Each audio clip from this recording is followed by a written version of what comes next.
नमस्कार दोस्तों, स्वागत है आपका हमारे चैनल पे। दोस्तों आज की वीडियो में जो हमारा टॉपिक है वो है दोस्तों थॉमस हॉब्स के राजनीतिक विचार। दोस्तों ठीक है, तो चलिए शुरू करते हैं। ये भी टॉपिक काफ़ी अच्छा है, पॉलिटिकल साइंस के सभी एग्जाम में ये टॉपिक पूछा जाता है दोस्तों। ठीक है, तो आइए देखते हैं इस टॉपिक को।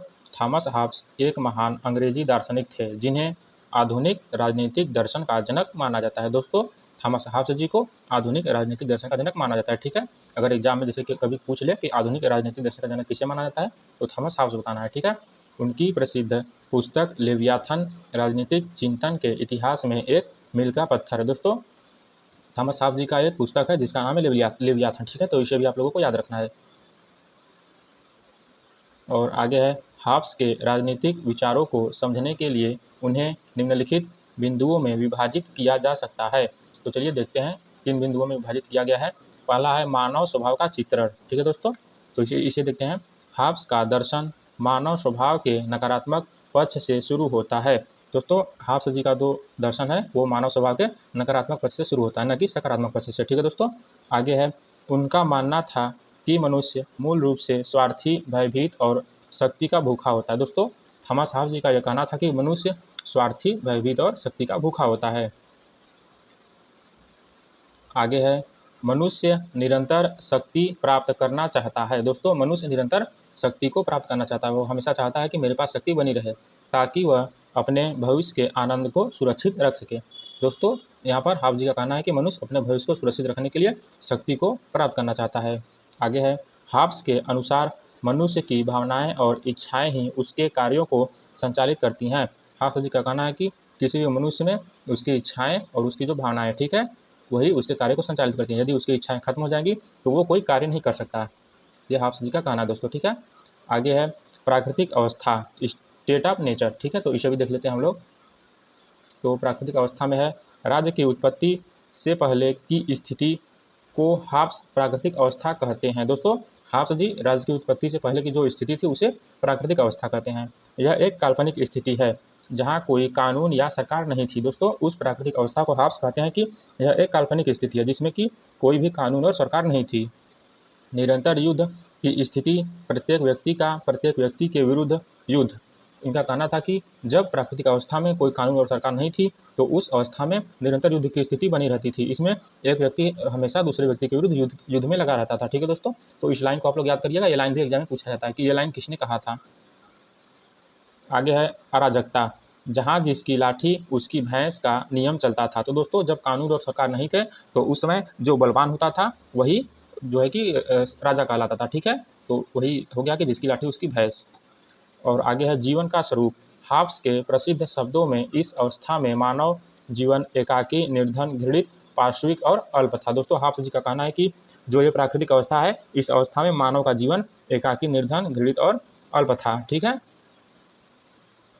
आगे है, सामाजिक समझौता, सोशल कॉन्ट्रैक्ट। ठीक है, तो इसे देख लेते हैं। मृत्यु के भय और असुरक्षा से बचने के लिए मनुष्यों ने आपस में एक समझौता करने का निश्चय किया। दोस्तों अब देखिए यहाँ पर धीरे धीरे कानून और सरकार बनने का प्रक्रिया शुरू हो रहा है। ठीक है, मृत्यु के भय और असुरक्षा से बचने के लिए मनुष्यों ने आपस में एक समझौता करना शुरू किया। ठीक है, तो यहाँ से कानून और राज की प्रक्रिया शुरू होती है। आगे है, समझौते का स्वरूप। प्रत्येक व्यक्ति दूसरे से कहता है मैं अपने ऊपर शासन करने के अपने अधिकार को इस व्यक्ति या सभा को सौंपता हूँ, बशर्ते तुम भी अपने अधिकार इसे सौंप दो। दोस्तों इस समझौते का स्वरूप ऐसा है कि एक व्यक्ति अपने आप को दूसरे व्यक्ति को समर्पित करता है और दूसरा व्यक्ति भी अपने आप को इस पहले व्यक्ति को समर्पित करता है या फिर सभा को समर्पित करता है। दोस्तों ठीक है, तो इसे आप लोग ध्यान रखिएगा, ये लाइन भी पूछा जाता है एग्जाम में। आगे है, एक पक्षीय समझौता। यह समझौता जनता के बीच हुआ था, संप्रभु इसमें भागीदार नहीं था, इसलिए संप्रभु समझौते की शर्तों से बंधा हुआ नहीं है। दोस्तों ये एक पक्षी समझौता मतलब कि इसमें एक राजा की बात होती है कि सभी लोग एक ऐसे व्यक्ति को चुने जो कि अच्छा हो, जिसके अंदर बुराई ना हो, उसे उसके समझ सभी लोग अपनी स्वतंत्रता को सौंप दें। चलिए आगे देखते हैं। आगे है दोस्तों संप्रभुता का सिद्धांत। ठीक है, तो इसे देख लेते हैं। The Leviathan. समझौते के परिणाम स्वरूप लेवियाथन का जन्म होता है जो एक विशाल शक्ति संपन्न संप्रभु है। हॉब्स की संप्रभुता की विशेषताएं निम्नलिखित हैं। दोस्तों जब यह समझौता हो जाता है तो इस समझौते में जो है कि एक लेवियाथन का जन्म होता है। ठीक है, इसे संप्रभुता का सिद्धांत कहते हैं। आइए देखते हैं इस संप्रभुता का सिद्धांत क्या क्या है। निरंकुश शक्ति। संप्रभु की शक्ति असीमित और अविभाज्य है। उस पर कानून, नैतिकता या धर्म का कोई अंकुश नहीं है। दोस्तों, जब सभी लोग मिल करके एक व्यक्ति के समक्ष अपनी संप्रभुता को समर्पित करते हैं, तो जिस व्यक्ति को संप्रभुता समर्पित करते हैं वो व्यक्ति कानून, नैतिकता या धर्म का उस पर कोई अंकुश नहीं रहेगा, वो सबसे ऊपर रहेगा। न्याय का स्रोत, संप्रभु जो भी आदेश देता है वही कानून है। देखिए, अब वो राजा बन गया, ठीक है, तो अब वो राजा जो भी आदेश देगा वही कानून रहेगा, ठीक है। अब कोई एक दूसरे के बराबर नहीं रह गया, अब सबके सामने एक राजा आ गया है। विरोध का अधिकार नहीं, ठीक है, इसे देख लेते हैं। प्रजा को राजा या संप्रभु के विरुद्ध विद्रोह करने का कोई अधिकार नहीं है, क्योंकि विद्रोह का अर्थ है फिर से अराजक प्राकृतिक अवस्था में लौट जाना। दोस्तों, जब राजा बन गया कहीं पर, तो उस राज्य के जनता का ये कर्तव्य है कि वो अपने राजा का विरोध ना करे, ठीक है। यदि वो विरोध करता है तो इसका मतलब ये है कि उसने समझौते से अपने आप को अलग कर लिया, वो फिर से प्राकृतिक अवस्था में जाना चाहता है, जहाँ पर एक व्यक्ति दूसरे व्यक्ति से हमेशा युद्ध करता रहता था, ठीक है दोस्तों। और आगे है आत्मरक्षा का अधिकार, राइट टू सेल्फ प्रिजर्वेशन, ठीक है दोस्तों, इसे भी देख लेते हैं। यद्यपि हाब्स एक निरंकुश शासक का समर्थन करते हैं, लेकिन उन्होंने एक अपवाद रखा है। दोस्तों, हाब्स एक निरंकुश शासक का समर्थन करते हैं, लेकिन उनका भी एक अपवाद है, ठीक है। चलिए देख लेते हैं।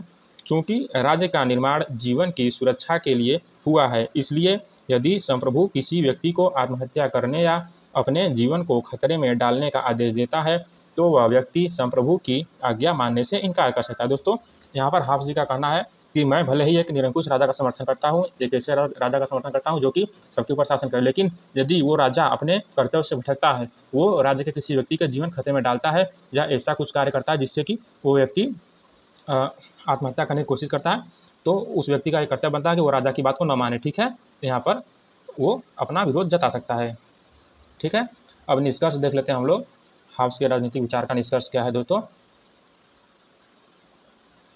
हाब्स का मुख्य उद्देश्य एक स्थिर और शक्तिशाली शासन की स्थापना करना था जो गृह युद्ध को रोक सके। दोस्तों, हाब्स जी का जो इच्छा था वो था एक स्थिर और शक्तिशाली शासन की स्थापना करना, ठीक है, जो गृह युद्ध मतलब कि जो एक व्यक्ति का दूसरे व्यक्ति से युद्ध हो रहा है उसको रोक दे, ठीक है। उनके विचार यथार्थवाद पर आधारित हैं। दोस्तों, हाब्स जी के जो विचार है वो रियलिज्म पर आधारित है, ठीक है, इसे आप लोग ध्यान रखिएगा। यद्यपि उनकी निरंकुशता की आलोचना की जाती है, लेकिन राज्य की उत्पत्ति के पीछे तर्क और समझौते को रखकर उन्होंने आधुनिक राजनीति विज्ञान की नींव रखी। दोस्तों, जो हाब्स जी का निरंकुशता का सिद्धांत है, मतलब कि वो चाहते हैं कि एक निरंकुश राजा हो जो सब पर शासन करे, लेकिन उनका जो ये तरीका था, ठीक है, मतलब कि सभी व्यक्तियों का जो संप्रभुता का सिद्धांत है, समझौता करना है, ये उनका काफ़ी अच्छा था दोस्तों, इसी को अच्छा माना जाता है और यही आधुनिक राजनीति विज्ञान की नींव है, ठीक है दोस्तों। और आगे है हाब्स के बारे में यह कहा जा सकता है कि वे प्रथम आधुनिक राजनीतिक विचारक थे। दोस्तों, हाब्स जी जो है कि प्रथम आधुनिक राजनीतिक विचारक थे, ठीक है, यहीं से आपका आधुनिक राजनीति विज्ञान का जन्म होता है, जिन्होंने राजनीति को धर्मशास्त्र से अलग कर पूरी तरह वैज्ञानिक और भौतिकवादी धरातल पर खड़ा किया। दोस्तों, हाब्स जी ने राजनीति को धर्मशास्त्र से अलग किया और उसे वैज्ञानिक और भौतिकवादी धरातल पर खड़ा किया दोस्तों, ठीक है। तो ये हो गया दोस्तों हमारा हाब्स का राजनीतिक विचार दोस्तों, ठीक है। तो वीडियो देखने के लिए धन्यवाद। वीडियो यदि अच्छा लगा तो आप वीडियो को लाइक कर सकते हैं दोस्तों, ठीक है। और यदि आप मेरे चैनल पर नए हैं तो चैनल को जरूर से सब्सक्राइब कर दीजिएगा दोस्तों, ठीक है, क्योंकि मैं अपने चैनल पे पॉलिटिकल साइंस से संबंधित कंटेंट डालता हूँ तथा जॉब अपडेट भी डालता हूँ और करंट अफेयर, जीके, जीएस ये सभी डालता हूँ दोस्तों, ठीक है, जो कि गवर्नमेंट एग्जाम के लिए काफ़ी इंपॉर्टेंट होते हैं दोस्तों, ठीक है। तो चैनल को जरूर से सब्सक्राइब कर लीजिएगा। बाकी कल फिर मिलेंगे नेक्स्ट वीडियो में, तब तक के लिए नमस्कार।